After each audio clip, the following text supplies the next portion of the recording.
And let's do it on camera. I throw my life away, you throw your life away right now. Right now. Let's do it for the camera. Right now. And if you win, I'll make sure I got like $70,000 in my pocket. If you body me, you can take the money. Right now. I hate you. Let's die. Bleach, Thousand Year Blood War episode 45 came out and has the internet in a chokehold. It only came out one day ago during the recording of this video, and it is not only the most reviewed Bleach episode of all time, not only the highest rated Bleach episode of all time, but is one of the top rated TV episodes of all time on IMDb. Even when other fandoms are desperately trying to review bomb it, it's still standing strong.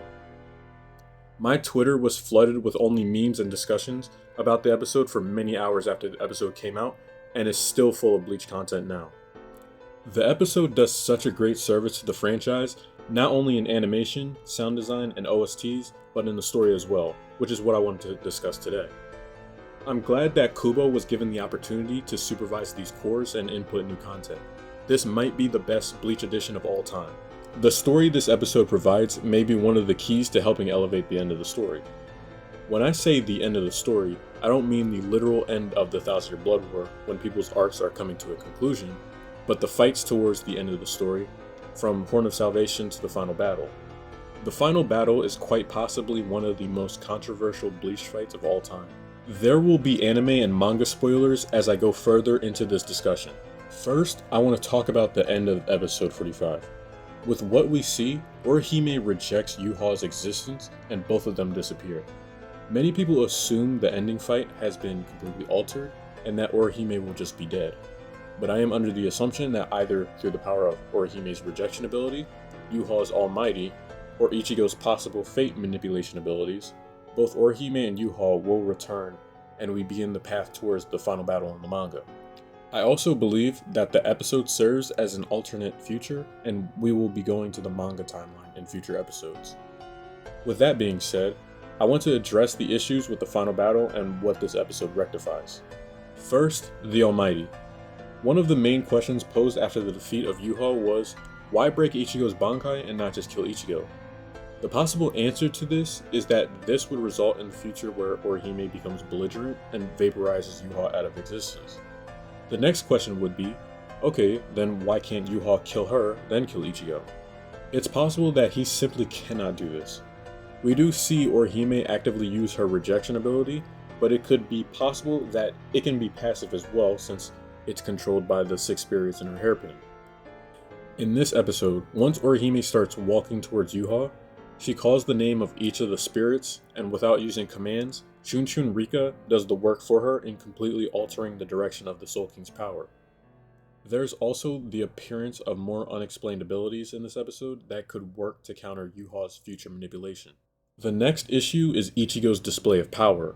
Of course, this is fixed by Ichigo showing his Blood Chain's form, where he awakens the hollow inside him and shows amazing capabilities against Yuha. The fight is very satisfying to watch and gives Ichigo the biggest feats he's ever had in the series while only using a fraction of his power. Next would be the Bankai breaking. Like before, Ichigo displaying how overwhelming he can be with just hollow powers and Orihime displaying how broken she can be when she's angry would segue nicely into the breaking of Ichigo's true Bankai, the combination of all his powers. Because Yuha saw this and saw what they were capable of, Yuha chose the broken Bankai path, believing it to be the best path to success. If I was in his shoes, I would too, because who would want to deal with a pair of demonic high schoolers?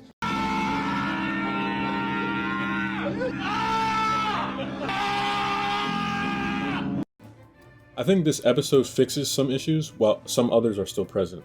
I do think with the direction we have gone with this episode, we have plenty of opportunities to fix or reduce the impact of problems on the final fight. The Still Silver Arrow, my least favorite part of the final battle, is still something I don't like from the series. It was foreshadowed, but I would much prefer something else. I wouldn't be too bothered if this was still used in the anime, but I imagine there are better options that Kubo and the staff could come up with. I would much rather Orihime fix Ichigo's Bankai with her abilities rather than my uncle. Next, the amount of people absent from the final fight was always alarming, considering how many people were in the Seirete and absolutely could fight to protect the world. Rukia being in the throne room shows signs of future episodes possibly fixing this issue. Lastly, there is the issue of how fast Yuha gets defeated after stepping out of the throne room. The battle should take some time before reaching the conclusion where Ichigo kills Yuha for the second time. I do believe this episode and following episodes could lead us into a much better direction for the story, coming back to the manga timeline and capitalizing on what was set up here.